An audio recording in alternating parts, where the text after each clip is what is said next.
Shalom Bapak Ibu, kita akan mendengarkan pesan Natal bagi kita di malam Natal ini. Dan kita mengerti bahwa di setiap Natal Tuhan mengingatkan kita bahwa Dia adalah Tuhan yang selalu memberikan kepada kita petunjuk.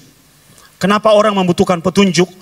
Karena petunjuk itu mengarahkan pada tujuan, membuat kita tidak tersesat, jalan tidak menyimpang ke kanan dan ke kiri, mengikuti trek yang seharusnya kita ikuti. Itulah sebabnya Natal menjadi bagian yang sangat penting dalam menjelaskan tentang petunjuk.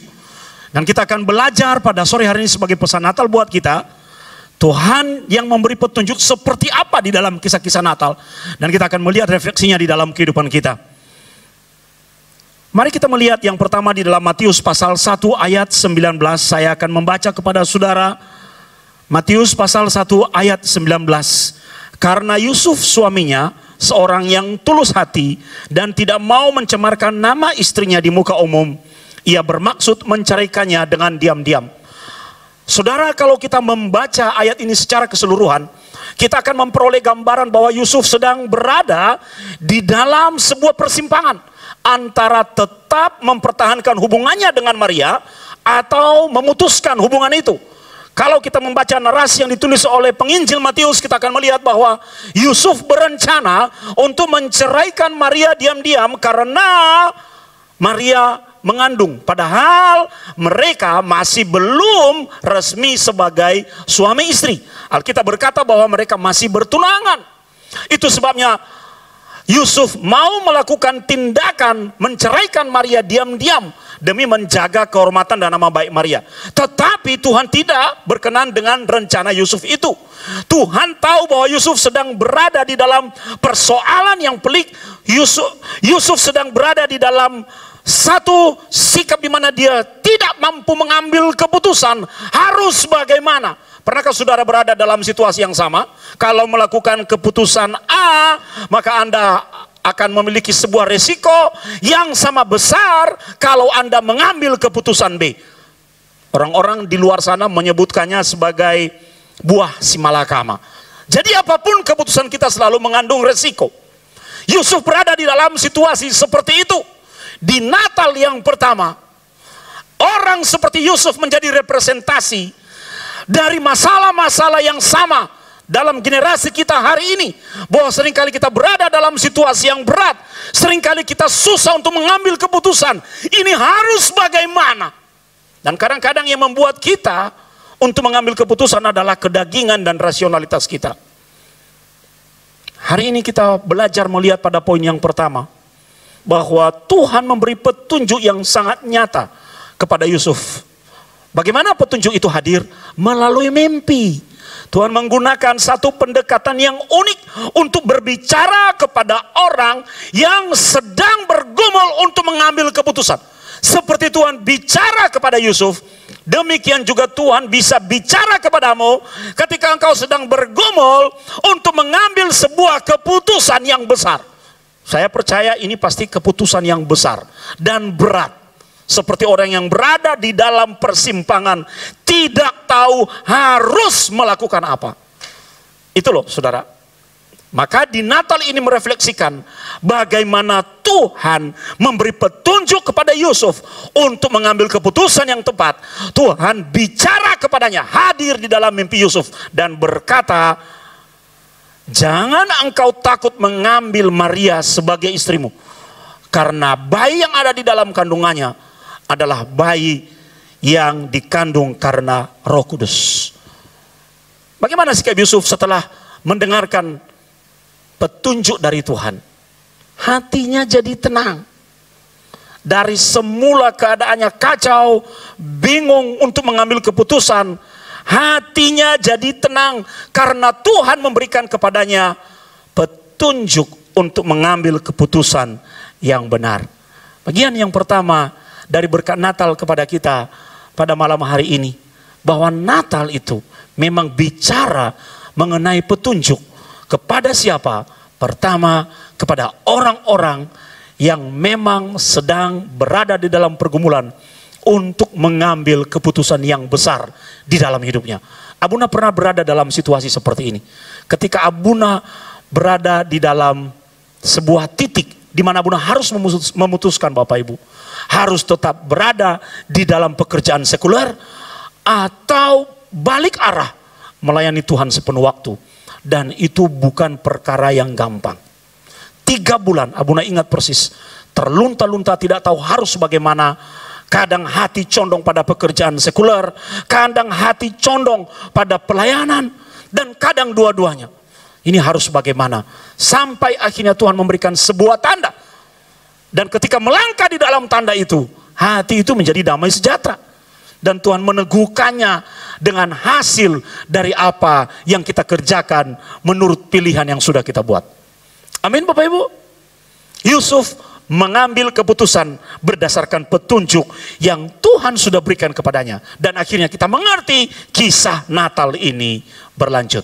Bagian yang pertama, Tuhan memberi petunjuk kepada orang-orang yang sedang berada dalam pergumulan untuk mengambil keputusan yang besar di dalam hidupnya.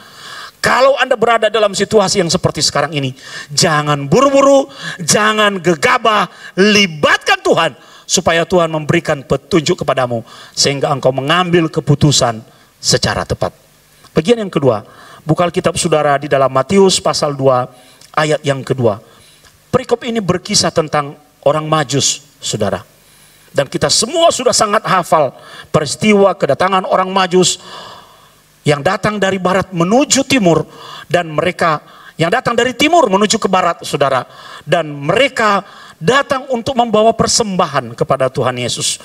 Seperti kita ketahui, mereka belum pernah pergi ke Bethlehem. Apalagi mungkin mereka sudah pernah mendengar nama kota Yerusalem, tapi mereka belum pernah pergi ke sana. Ini perjalanan yang baru pertama kali dilakukan. Tidak ada petunjuk apapun. Petunjuk mereka satu-satunya hanya bintang yang ada di langit. Mari kita lihat di dalam Matius pasal 2 ayat yang kedua. Firman Tuhan berkata, saya mulai baca dari ayat yang pertama saja. Sesudah Yesus dilahirkan di Bethlehem di tanah Yudea pada zaman Raja Herodes, datanglah orang-orang Majus dari timur ke Yerusalem.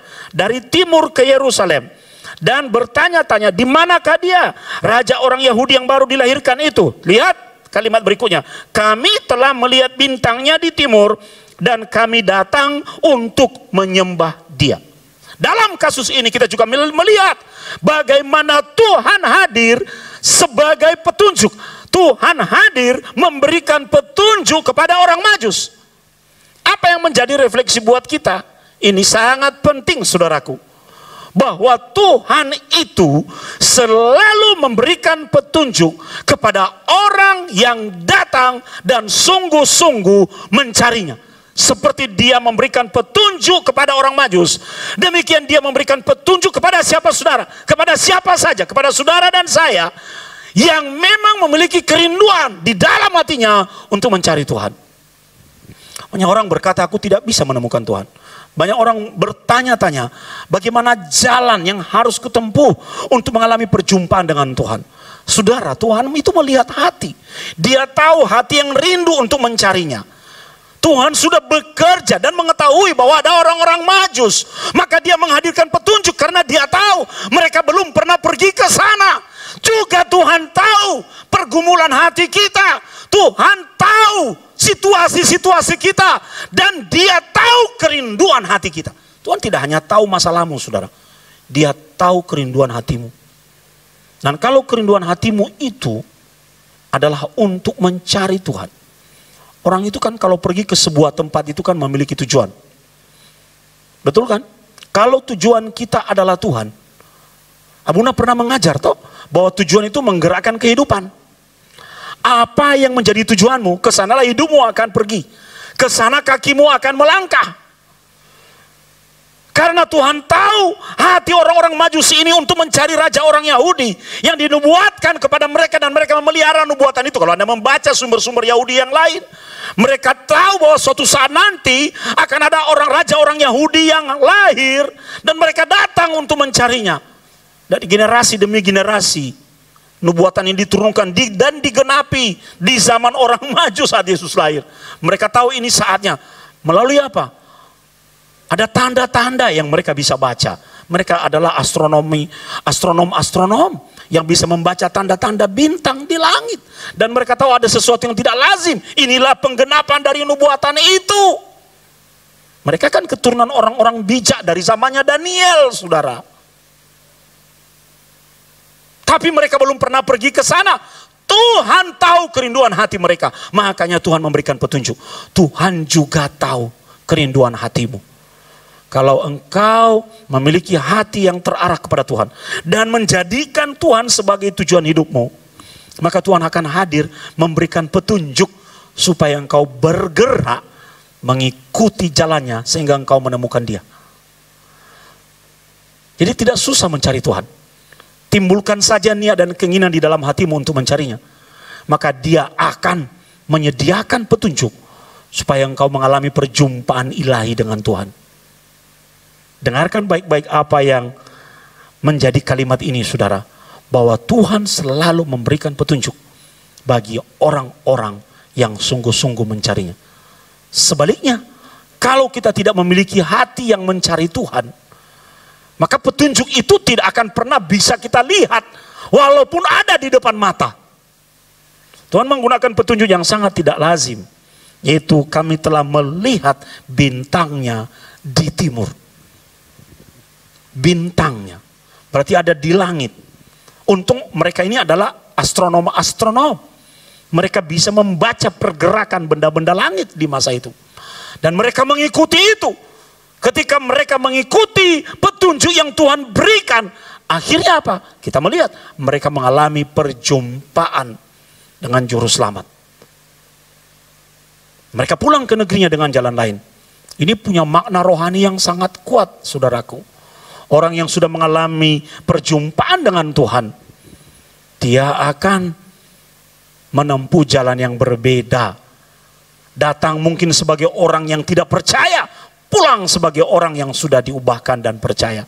Datang sebagai orang yang berdosa, pulang sebagai orang yang sudah diampuni. Datang sebagai orang yang terikat, pulang sebagai orang yang dimerdekakan. Another way, jalan lain. Itu adalah hasil dari perjumpaan dengan Tuhan. Makanya saya, Abuna kadang tidak percaya kalau ada orang berkata susah ketemu Tuhan. Susah mengalami perjumpaan dengan Tuhan. Bukan begitu konsepnya. Kalau engkau memiliki kerinduan di dalam hatimu tentang Tuhan, Dia akan memberikan petunjuk yang khas kepadamu secara pribadi. Supaya engkau bisa menemukan Dia. Natal bukan hanya petunjuk bagi orang-orang yang mengambil keputusan yang besar.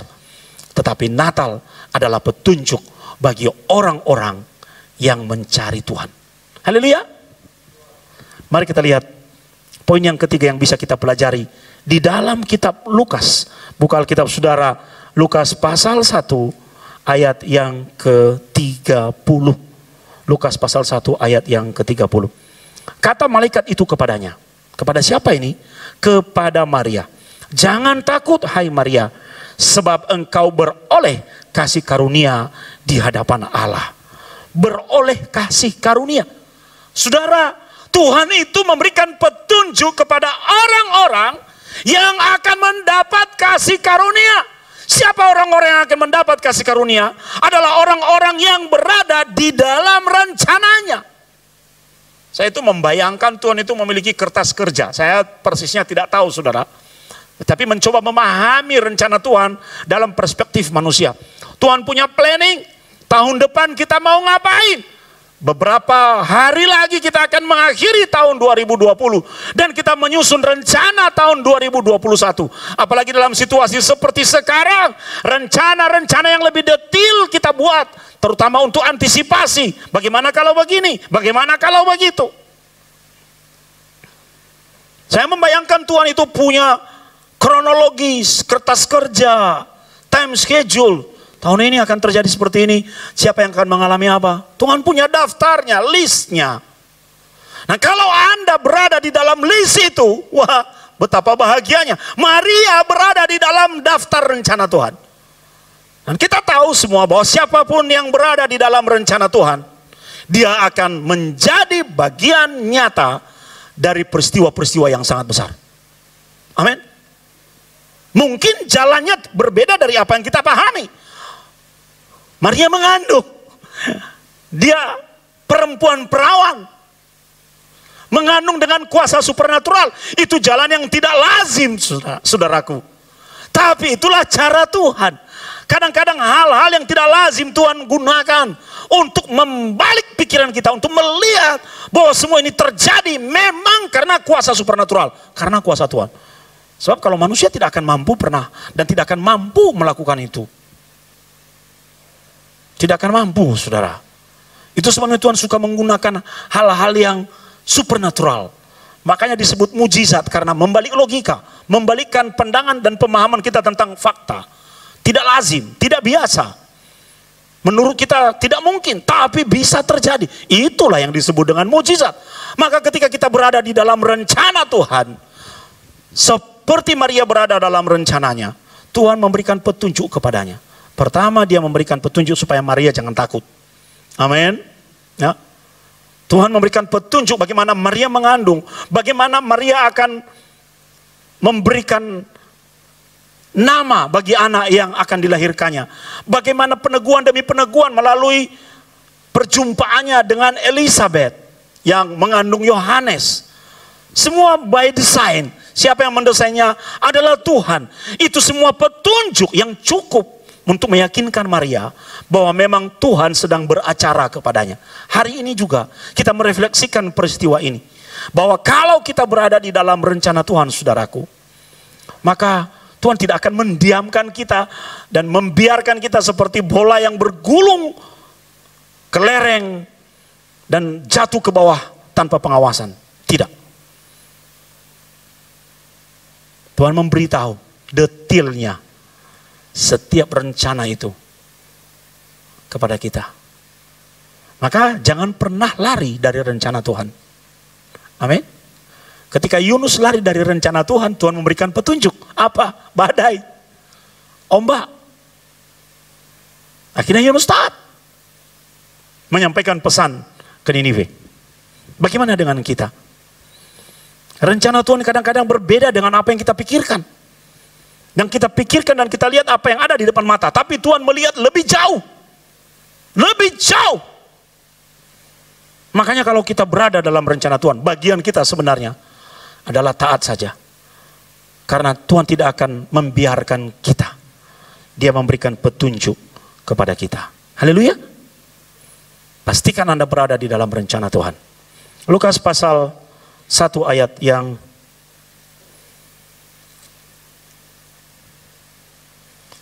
tentang gembala-gembala. Lukas pasal 2. Lukas pasal 2 ayat 12. Poin yang keempat. Petunjuk datang kepada gembala-gembala. Bukan hanya kepada orang yang sedang mengambil keputusan.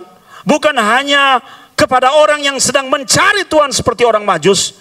Bukan hanya kepada orang yang sedang berada di dalam rencananya. Tetapi petunjuk Tuhan juga bisa kita lihat refleksinya dalam perjumpaan malaikat Tuhan dengan gembala di padang gembala. Lukas pasal 2 ayat 12. Dan inilah tandanya bagimu. Siapa yang ngomong begini? Malaikat datang kepada gembala. Dan dia berkata kepada mereka, inilah tandanya bagimu. Mereka adalah orang yang pertama mendapat pemberitaan tentang kelahiran Tuhan Yesus di Bethlehem. Kamu akan menjumpai seorang bayi dibungkus dengan lampin dan terbaring di dalam palungan.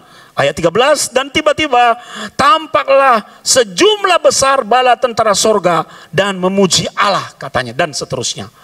Saudara, gembala di masa itu adalah profesi yang tidak terlalu dihargai secara sosial.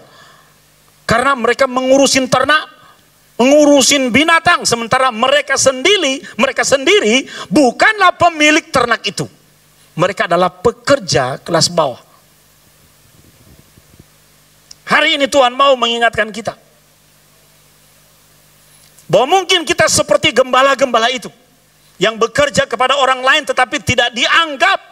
Karena apa? Pekerjaan yang sedang kita tekuni dan kita kerjakan dianggap tidak bergengsi. Dianggap pekerjaan level bawah. Tapi apa yang terjadi? Tuhan memberikan petunjuk kepada orang-orang biasa. kepada orang-orang yang dianggap rendah oleh dunia. Tuhan mengangkat mereka. Orang-orang penting di Yerusalem tidak pernah tahu bahwa ada peristiwa besar 15 km dari kota mereka. Tapi gembala-gembala tahu. Tuhan memberi petunjuk kepada orang-orang biasa. Dan Tuhan mengangkat hidup mereka. Tuhan itu kalau bekerja mengangkat hidup kita, saudaraku, itu sekejap. Sekejap. Benar-benar melampaui pemahaman kita mengenai proses. Proses itu kan butuh waktu. Tapi kalau Tuhan yang bekerja di dalam proses yang sedang kita hadapi, sekejap bisa selesai. Sekejap Tuhan bisa angkat kita. Sekejap Tuhan bisa utak-atik hal tertentu sehingga ada hal yang sangat luar biasa kita alami yang tidak pernah kita pikirkan dan kita bayangkan sebelumnya. Kita bisa mengalami itu kalau Tuhan terlibat di dalam hidup kita. Tuhan mengangkat derajat para gembala. Orang-orang hebat, orang-orang penting, ahli-ahli Taurat, tokoh-tokoh agama, penguasa diabaikan oleh Tuhan. Tuhan pilih para gembala-gembala, saudara. Apa yang terjadi ketika mereka menjadi orang yang pertama menerima berita kelahiran Kristus itu? Hidup mereka diubahkan. Hidup mereka berubah dan tidak pernah sama lagi. Mungkin juga dari sisi mereka, mereka merasa, ya sudah, memang nasib kita begini, harus bagaimana lagi? Oh, saudara, jangan pernah menyerah dengan situasimu. Tuhan bisa mengangkat hidupmu dengan cara-cara yang tidak pernah engkau bayangkan sebelumnya. Itu yang dialami oleh gembala. Tuhan hadir sebagai petunjuk di dalam kehidupan mereka, sehingga hidup mereka yang biasa-biasa, yang rutinitas, ya gitu lagi. Anak gembala besar dalam penggembalaan, akhirnya jadi gembala, menggembalakan domba. Seperti itu, saudara, siklusnya. Ya akan begitu. Tapi ketika Tuhan mengintervensi hidup para gembala itu, hidup mereka tidak pernah sama lagi. Tidak akan pernah sama lagi. Apa yang dipandang sebelah mata oleh dunia, Tuhan mengangkat hidup mereka karena mereka di dalam rencana Tuhan. Satu ayat terakhir dalam Lukas pasal 1 ayat 13. Natal adalah petunjuk, saudaraku. Tuhan hadir kepada Zakaria dan menjadi petunjuk kepadanya. Di dalam ayat 13, tetapi malaikat itu berkata kepadanya, jangan takut hai Zakaria, sebab doamu telah terkabulkan dan Elisabet istrimu akan melahirkan seorang anak laki-laki bagimu dan haruslah engkau menamai dia Yohanes. Ini adalah pengalaman orang Kristen sampai dengan hari ini dan saya pikir akan terus berlanjut sampai Tuhan Yesus datang. Yaitu apa? Bergumul di dalam doa. Tuhan menjadi petunjuk bagi orang-orang yang sedang bergumul di dalam doa. Amin. Sebab apa? Di dalam bagian Alkitab yang lain kita mendengar kesaksian firman Tuhan bahwa Dia adalah Allah yang mendengar doa. Jadi kalau mau didengar oleh Tuhan, berdoalah. Apa kasus yang dialami oleh Zakaria dan Elisabet? Elisabet mandul dan Zakaria adalah imam.